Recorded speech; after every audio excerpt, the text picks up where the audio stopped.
East Berlin, 1982. A Swedish operative crouches in the shadows 30 meters from a Soviet guard post. The guard is smoking, his AK-47 slung over his shoulder, completely unaware. The operative needs him gone, not wounded, not alerted, gone. And he needs it to happen without a sound that will bring the other 3 guards running. A suppressed pistol still makes noise, about 120 decibels, roughly as loud as a chainsaw. The guard would have time to shout. His body falling would make noise. The other guards would investigate.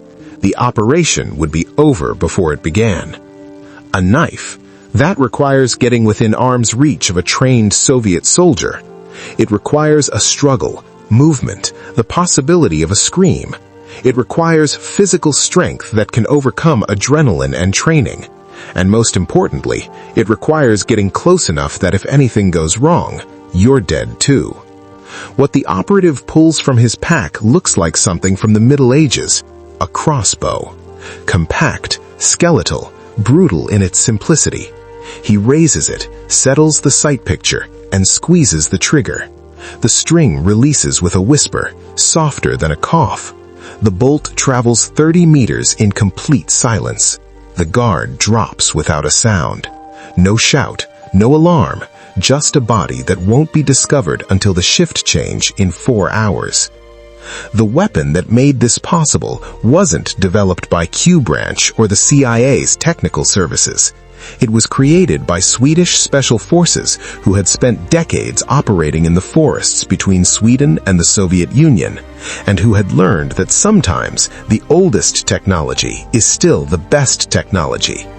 What they built was so effective that it became the preferred silent elimination tool for special operations forces across NATO, and almost nobody knows it exists. To understand why Sweden, an officially neutral country, became obsessed with silent killing, you need to understand Swedish Cold War doctrine. Sweden sat directly between NATO and the Soviet Union, officially neutral, practically terrified. Swedish military planning assumed that if war came, Soviet forces would invade to secure passage to Norway and Denmark. Sweden would fight, but the opening moves would be decisive. Soviet Spetsnaz would insert ahead of the main force to secure bridges, airports, and command posts. Swedish special forces would need to hunt them in the forests and mountains where Sweden has fought for centuries. But here's the problem. In a forest at night, sound travels. A gunshot, even a suppressed gunshot, can be heard for hundreds of meters. It echoes off trees, disturbs birds, alerts every enemy soldier within earshot. Fire one shot and suddenly the entire area knows you're there. Your advantage is gone. You've announced your presence to an enemy who outnumbers you 10 to 1. Swedish SOG, Särskilda Operationsgruppen, the Special Operations Group, needed something better. They needed a weapon that could eliminate sentries without alerting anyone. A weapon that didn't rely on explosions or mechanical actions. A weapon that could kill at distance without making more noise than the wind in the trees. The answer came from one of their own operators who had been thinking about this problem since the 1960s. His name remains classified even today, but his solution was radical. Forget modern weapons. Go back to physics that worked before gunpowder was invented. Use a crossbow. The immediate reaction was skepticism. Crossbows are medieval. They're slow to reload. They require strength to cock. They're limited in range. But this operator had done his homework. Modern materials, aircraft aluminum, high tensile steel, advanced composites could make a crossbow that was lighter, more powerful, and more reliable than anything a medieval archer could have imagined. And most importantly, it would be absolutely silent. The project began in the early 1970s at the Swedish Defense Research Agency. The goal was simple: create a man-portable weapon that could kill silently at 50 meters. What emerged was the PSE-7, and it changed everything. The PSE-7 doesn't look like a historical crossbow. It looks like something designed by engineers who stripped away everything that wasn't essential. The stock is skeletal aluminum. The limbs are fiberglass composite. The trigger mechanism is precision machined steel. Fully assembled, it weighs just over 3 kilograms, about 7 pounds. Collapsed for transport, it fits in a standard rucksack. But the genius is in the details. Let me walk you through what made this weapon so effective, because the engineering is genuinely fascinating. The draw weight is 175 pounds. For comparison, a medieval crossbow might have been 150 pounds. A modern hunting crossbow is typically 150 to 175 pounds. The PSE-7 sits at the upper end because the designers wanted maximum kinetic energy. More draw weight means faster bolt velocity. Faster velocity means flatter trajectory, longer range, and deeper penetration. The bolt itself is a custom design. It's not an arrow. It's a 40-centimeter steel shaft, precision machined, with a 4-blade broadhead that's designed for one purpose, creating a wound channel that causes immediate incapacitation. The total weight is about 80 grams. When released, the bolt leaves the weapon at approximately 90 meters per second, about 200 miles per hour. At 30 meters, the bolt arrives on target in 1/3 of a second. The target doesn't hear it coming. There's no muzzle flash to see, no sonic crack to warn them, just impact. And by the time the target's brain registers pain, the bolt has already punched through their chest cavity. The sound signature is approximately 70 decibels at the weapon. That's quieter than normal conversation. At 10 meters distance, it's essentially inaudible. Compare this to a suppressed pistol at 120 decibels or a regular pistol at 160 decibels. The crossbow doesn't just reduce sound, it eliminates it as a tactical factor entirely. Cocking the weapon was initially a problem. A 175-pound draw weight is difficult to manage manually, especially in combat conditions. The solution was a lever cocking mechanism built into the stock. The operator places their foot in a stirrup at the front of the weapon, pulls up on the lever, and the mechanical advantage does the work. Total cocking time? About 5 seconds. Not fast, but acceptable for a weapon designed for single, precise shots. If you're finding this fascinating, hit that subscribe button. We're just getting to the really interesting part, how this actually performed in the field and why it became the preferred tool for some of the most dangerous missions in the Cold War. Theory is one thing, combat is another. And this is where the crossbow proved itself in ways that surprised even its advocates. The first operational deployment was in the late 1970s during Swedish exercises simulating Soviet infiltration.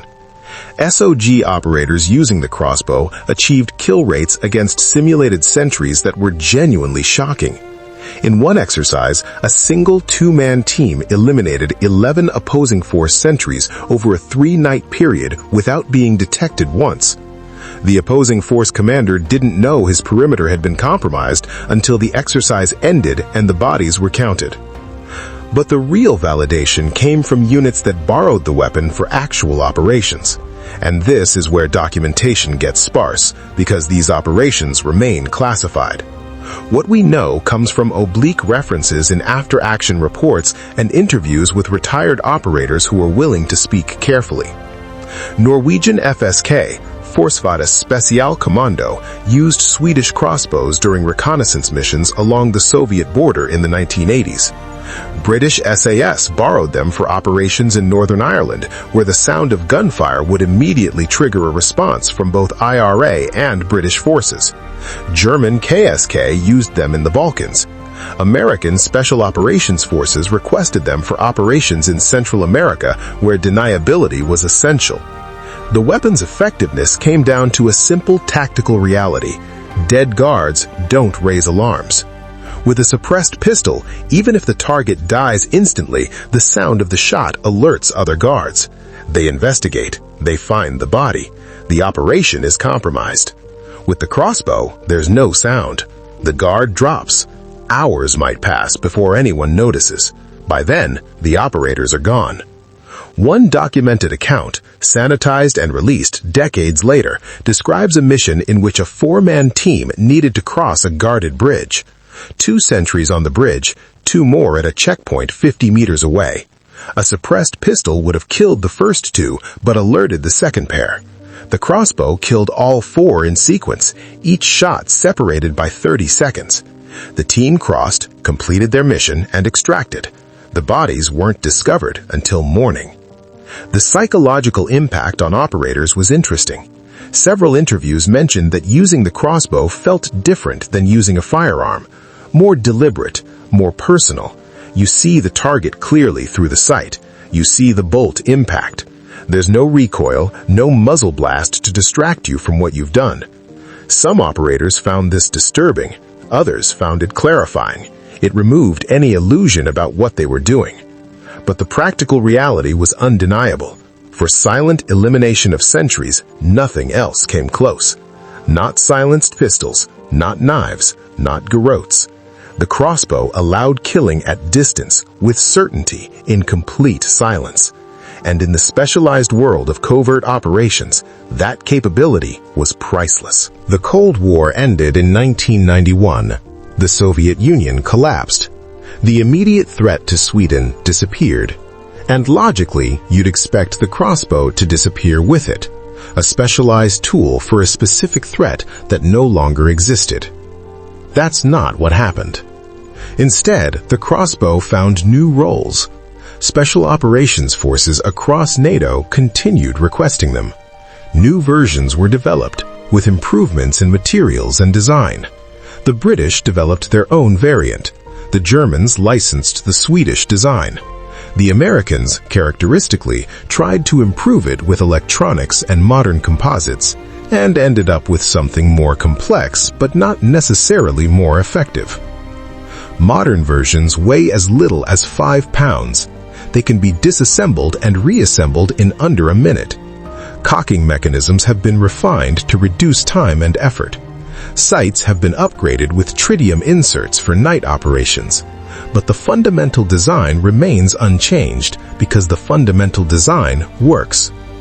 The weapon remains in service with Swedish SOG today, nearly 50 years after its introduction. It's used in counter-terrorism operations, where a single silenced shot into a room could save hostages. It's used in reconnaissance missions, where detection means mission failure.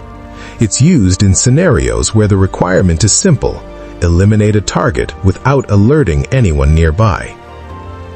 Compared to modern alternatives, the crossbow still holds advantages. Suppressed firearms have improved dramatically since the 1970s. Modern suppressors can reduce sound to 115 to 120 decibels, but that's still louder than a crossbow by 45 to 50 decibels. And decibels are logarithmic. 120 decibels is roughly 10 times louder than 70 decibels. There are also tactical advantages beyond sound. A crossbow produces no muzzle flash, no smoke, no ejected brass. It leaves no gunshot residue. The bolt can be recovered from the target and reused. In deniable operations, these factors matter. The limitations remain real. Reload time is slow, 5 to 7 seconds even with practice. Effective range is limited to about 50 meters. Beyond that, trajectory drop becomes significant and wind affects accuracy. The weapon requires skill to use effectively. But for its intended purpose, eliminating sentries silently at close to medium range, it remains unmatched. The broader lesson here is one that keeps appearing in military history. Sometimes old technology, updated with modern materials and engineering, outperforms newer solutions. The crossbow principle is nearly 1,000 years old, but combined with fiberglass, aluminum, and precision manufacturing, it created a weapon that modern firearms still can't replicate in its specific role. Swedish special forces understood something that's easy to forget in an era of drones and smart weapons. Sometimes the mission requires getting close, staying quiet, and making one perfect shot. For that mission, they built a weapon that does exactly one thing better than anything else in the world. It's still in service because nobody has built anything better. And somewhere tonight, in a forest or a city or a place that will never appear in any official record, a Swedish operator is settling a sight picture on a target 30 meters away. The trigger squeezes, the string releases with a whisper, and someone who needed to disappear does so, silently, permanently, professionally. That's not spy fiction, that's documented capability. And that's why this silent Swedish crossbow killed more guards than any Gadget Q branch ever dreamed up. If you found this deep dive into unconventional weapons fascinating, subscribe and hit the bell.